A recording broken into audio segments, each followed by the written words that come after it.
आज हम लोग आपकी कक्षा 11 में महाकवि भूषण जी द्वारा रचित शिवा शौर्य के तीसरे पद्यांश की व्याख्या सीखेंगे। इसके पहले हम लोगों ने इसके 2 पद्यांश की व्याख्या सीख ली है। बहुत ही सरल है। यदि आप थोड़ा सा भी ध्यान देंगे तो इस पद्यांश की व्याख्या और इस पद्यांश पर आधारित जितने भी प्रश्न आपकी परीक्षा में पूछे जाएंगे उन सभी का उत्तर आप बहुत आसानी से लिख लेंगे, कहीं भी कोई दिक्कत नहीं होगी। सबसे पहले हम लोग हमेशा की तरह इस पद्यांश को पढ़ेंगे और इस पद्यांश में जितने भी शब्द आए हैं पहले इन सभी शब्दों का सरल अर्थ जान लेंगे, फिर व्याख्या करेंगे। देखिए, यदि आपको इन सभी शब्दों का सरल अर्थ नहीं मालूम होगा तो आपको मेरी व्याख्या समझ में नहीं आएगी। ठीक है, तो चलिए हम लोग सभी शब्दों के पहले सरल अर्थ को देख लेते हैं। छूटत मतलब छूटना या वर्षा करना, यानी यहाँ पे थोड़ा सा समझ लीजिए। जो दुश्मन की सेना है वो तीर, धनुष, बंदूक से वर्षा कर रही है, यानी कि आक्रमण कर रही है, तो वही छूटत मतलब प्रहार करना या वर्षा करना। ठीक है। कमान माने धनुष होता है, कमान माने धनुष।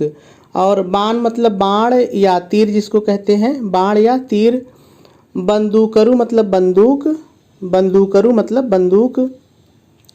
कोक बाण, देखिए यहाँ पे बाण शब्द आया है तो ये भी एक बाण ही है, एक तीर ही है, लेकिन ये मतलब ये जो तीर होता है चलते समय काफ़ी तेज ध्वनि निकालता है। तो आपको इतना कुछ नहीं करना है। कोक बाण का मतलब कोक बाण कर लीजिए बस, और कुछ नहीं, कोक बाण। ठीक है। मुश्किल, मुश्किल माने मुश्किल, मुश्किल माने मुश्किल। होत मतलब हो रहा, होत मतलब हो रहा। मूर्छानहु मतलब मोर्चा। अब देखिए मोर्चा का मतलब क्या होता है, जब कोई सेना लड़ती है तो अपनी सुरक्षा के लिए वो चारों तरफ खाई या कोई ओट बना लेती है, आड़ बना लेती है, कोई दीवार बना लेती है, हम उसको मोर्चा कहते हैं। ठीक है, जिसको बंकर भी आप बोलते हैं। आप गूगल में टाइप करेंगे तो आपको सब अर्थ मिल जाएगा। की सरल है ऐसे ही रहेगा। ओट मतलब आड़, ओट मतलब आड़, किसी के पीछे छिपना, आड़। में सरल है ऐसे ही रहेगा। ताही मतलब उसी, ताही मतलब उसी। समय मतलब समय, समय मतलब समय। शिवराज, शिवराज मतलब महाराज शिवाजी, शिवराज मतलब महाराज शिवाजी। हुकुम कै मतलब आदेश देकर, हुकुम कै मतलब आदेश देकर। हल्ला कियो, हल्ला कियो का मतलब आक्रमण करना या धावा बोलना, हल्ला कियो मतलब आक्रमण करना या धावा बोलना। ठीक है, जो आपको अच्छा लगे एक लेकर के व्याख्या कर सकते हैं। दावा बांधी, देखिए दावा बांधी का मतलब होता है गर्जना करते हुए। वैसे दावा एक अग्नि का नाम होता है, दावा नल जिसको बोलते हैं, तो उसी से ये बना है। दावा बांधी मतलब गर्जना करते हुए। द्वेषिन पय, द्वेषिन पय मतलब शत्रुओं पर, दुश्मनों पर, शत्रुओं पर या दुश्मनों पर। वीरन लय, देखिए वीरन लय का मतलब वीरों को लेकर। अब यहाँ पर थोड़ा सा समझ लीजिए, शिवाजी ने सेना तो उनकी बहुत बड़ी थी, लेकिन उसमें से कुछ वीर उन्होंने अपने लिए अलग से छांट रखे थे। ठीक है, तो कुछ वीर जो उन्होंने अपने लिए युद्ध के लिए चुन रखे थे उनकी बात हो रही है कि वीरन लय, वीरों को लेकर। जोट में, जोट में का मतलब होता है मुकाबले में, जोट मतलब मुकाबला होता है, तो जोट में मतलब मुकाबले में। भूषण ये कवि के लिए आया है, जो महाकवि भूषण जी इसके रचयिता हैं, तो भूषण कवि हैं ऐसे ही रहेगा। भानत मतलब कहते हैं, भानत मतलब कहते हैं। तेरी मतलब शिवाजी के लिए आया है, तेरी मतलब शिवाजी। ठीक है। हिम्मत मतलब हिम्मत, जिसको आप साहस भी कहते हैं, हिम्मत या साहस। कहाँ लव, कहाँ लव मतलब कहाँ तक, कहाँ लव मतलब कहाँ तक। कहूँ मतलब कहूँ या वर्णन करूँ या बखान करूँ, जो आपको अच्छा लगे एक ले सकते हैं। कीमती, कीमत मतलब कीमत, जिसको आप महत्व कहते हैं, कीमत महत्व। यहाँ मतलब यहाँ पर, यहाँ मतलब यहाँ पर। लाग है मतलब लगी हुई है या लगा सकता है, लाग है मतलब लगा सकता है। थोड़ा सा यहाँ पे समझ लीजिए तो व्याख्या में आसानी हो जाएगी। यहाँ पर ये कहा जा रहा है कि जो शिवाजी हैं उनकी कीमत यहाँ पर कौन लगा सकता है, मतलब कोई नहीं लगा सकता है। तो यहाँ मतलब यहाँ पर लागे है मतलब कौन लगा सकता है। जाकी मतलब जिसकी, जाकी मतलब जिसकी, यहाँ पर शिवाजी की हिम्मत के लिए जाकी आया है, मतलब जिसकी हिम्मत, जाकी मतलब जिसकी हिम्मत। भट झोंट में, भट झोंट का मतलब होता है वीरों के समूह या वीरों का समूह में, ऐसे ही रहेगा। तो जब दोनों को ले लेंगे भट झोंट में तो वीरों के समूह में, वीरों के समूह में। ताव दय दय, ताव दय दय मतलब ताव दे देकर, ताव दे देकर, ऐसे रहेगा ताव दे देकर। मूछन मतलब मूछों पर, मूछन मतलब मूछों पर, जो मूछ ऐंठते नहीं हैं, आप तो ऐंठ ही नहीं पाएंगे, आपको तो आई नहीं होगी, तो मूछन मतलब मूछों पर। कंगूरन, कंगूरन का मतलब, कंगूरा मतलब चोटी होता है, जो घर के सबसे ऊपर की चोटी होती है वो होता है कंगूरा, माने मुरेली भी होती है, जो आप घर के ऊपर का जो पार्ट सबसे सुंदर बनाया जाता है। तो यहाँ पर चोटी है, आप चोटी कर लीजिए, ठीक है। पय मतलब पर या ऊपर, पय मतलब पर या ऊपर। पाँव मतलब पैर, पाँव मतलब पैर। दय दय मतलब कि रख रख कर, दे देकर मतलब रख रख कर, ठीक है। घाव, घाव मतलब आप समझ रहे हैं, घाव तो वैसे ही रहेगा, लेकिन जब घाव दय दय करेंगे ना तो आप इसको कह सकते हैं घायल कर करके। घाव दय दय मतलब घायल कर करके। अरिमुख, अरि माने होता है शत्रु, अरि माने शत्रु दुश्मन, और मुख तो मुंह होता है, तो अरिमुख का मतलब हो जाएगा शत्रुओं के मुख को, शत्रुओं के मुंह को, शत्रुओं के मुख को या शत्रुओं के मुंह को। कूद पड़े मतलब कूद पड़ते हैं, कूद पड़े मतलब कूद पड़ते हैं। कोट माने किला, कोट माने किला, में सरल है, ऐसे ही रहेगा। तो सभी शब्दों के सरल अर्थ हम लोगों ने देख लिए। अब हम लोगों को व्याख्या करनी है, लेकिन व्याख्या से पहले हम लोग थोड़ा सा संदर्भ और प्रसंग लिख लेते हैं, फिर व्याख्या करते हैं, क्योंकि संदर्भ और प्रसंग से भी प्रश्न बन सकते हैं। तो चलिए सबसे पहले हम लोग संदर्भ लिख लेते हैं। आप संदर्भ हेडिंग डालेंगे, डैश डालेंगे और डैश डाल करके लिखेंगे प्रस्तुत पद्यांश हमारी पाठ्य पुस्तक हिंदी के काव्य खंड में संकलित शिवा शौर्य शीर्षक से उद्धृत है। इसके रचयिता महाकवि भूषण जी हैं, और आपका जो संदर्भ है वो पूरा हो जाएगा। चलिए अब हम लोग प्रसंग की बात करते हैं। आप प्रसंग हेडिंग डालेंगे, डैश डालेंगे और डैश डाल करके लिखेंगे प्रस्तुत पद्यांश में महाकवि भूषण जी ने महाराज शिवाजी के शत्रु के साथ हुए भीषण युद्ध का बहुत ही ओजपूर्ण वर्णन किया है, और आपका जो प्रसंग है वो भी पूरा हो जाएगा। चलिए अब हम लोग व्याख्या की बात करते हैं। आप व्याख्या हेडिंग डालेंगे, डैश डालेंगे और डैश डाल करके शुरू में पहले थोड़ा सा आपको अपनी तरफ से जोड़ के लिखना पड़ेगा। आप अपनी तरफ से क्या जोड़ करके लिखेंगे, ध्यान से सुनिए। प्रस्तुत पद्यांश में महाकवि भूषण जी कहते हैं शत्रुओं की सेना शिवाजी की सेना के ऊपर, अब आ जाइए पद्यांश पर, ऊपर धनुष, बाण, बंदूक और कोक बाण की वर्षा कर रही है, जिसके कारण शिवाजी की सेना का, इतना आपने जोड़िए, जिसके कारण शिवाजी की सेना का मोर्चे के आड़ में भी बचना मुश्किल हो रहा है। पूर्ण विराम लगाएंगे और आगे लिखेंगे उसी समय महाराज शिवाजी अपने चुने हुए, इतना आपने जोड़िए, अपने चुने हुए वीरों को ले करके गर्जना करते हुए शत्रुओं की सेना के ऊपर मुकाबले में आक्रमण करने का आदेश दिया। पूर्ण विराम लगाएंगे और आगे लिखेंगे, महाकवि भूषण जी कहते हैं, हे महाराज शिवाजी मैं, इतना आपने जोड़िए, हे महाराज शिवाजी मैं आपके हिम्मत का वर्णन कहाँ तक करूं।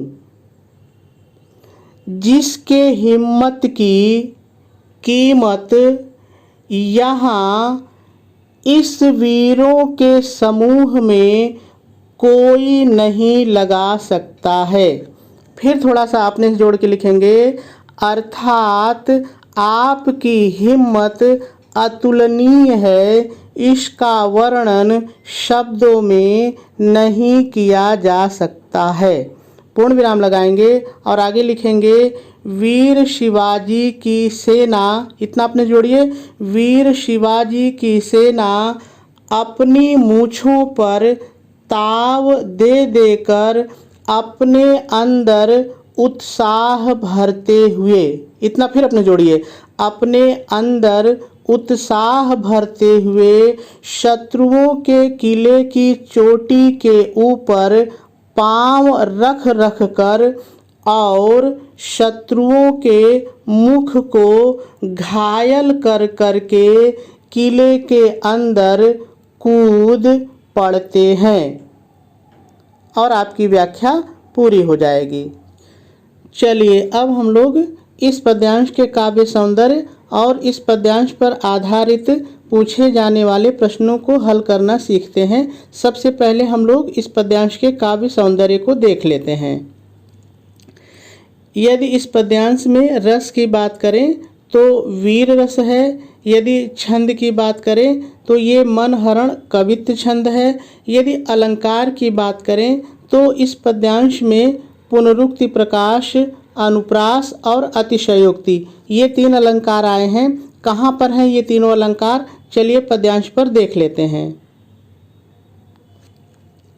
देखिए, यदि आप कई लाइन में नज़र डालेंगे तो आपको अनुप्रास अलंकार मिल जाएगा। देखिए जैसे यहाँ पे बाण, बंदूकरू, ब और ब वर्ण की पुनरावृत्ति है।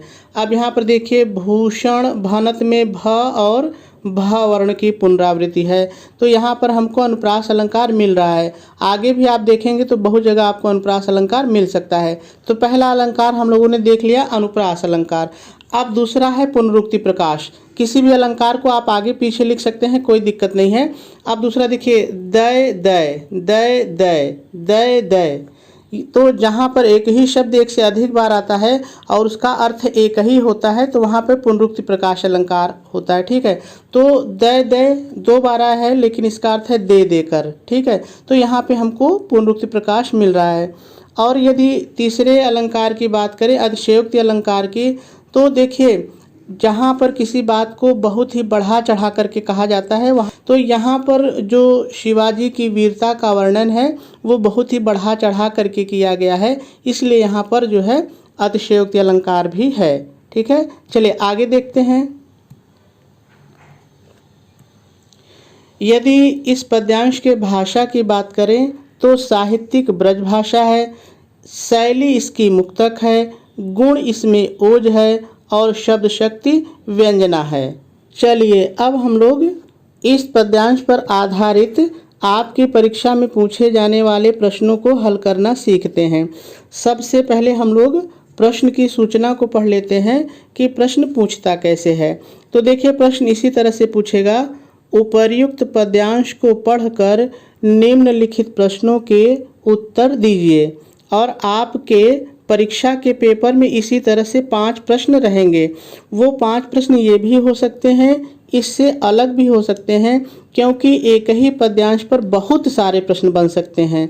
लेकिन हाँ, यदि आपने संदर्भ, प्रसंग, व्याख्या और काव्य सौंदर्य को अच्छी तरीके से समझ लिया है, कहीं से भी आपने समझ लिया हो, आप अपने स्कूल की क्लासरूम में समझ लिया हो या कहीं से भी समझ लिया हो, तो सभी प्रश्नों के उत्तर आप बहुत आसानी से लिख सकते हैं, कहीं कोई दिक्कत होने वाली नहीं है।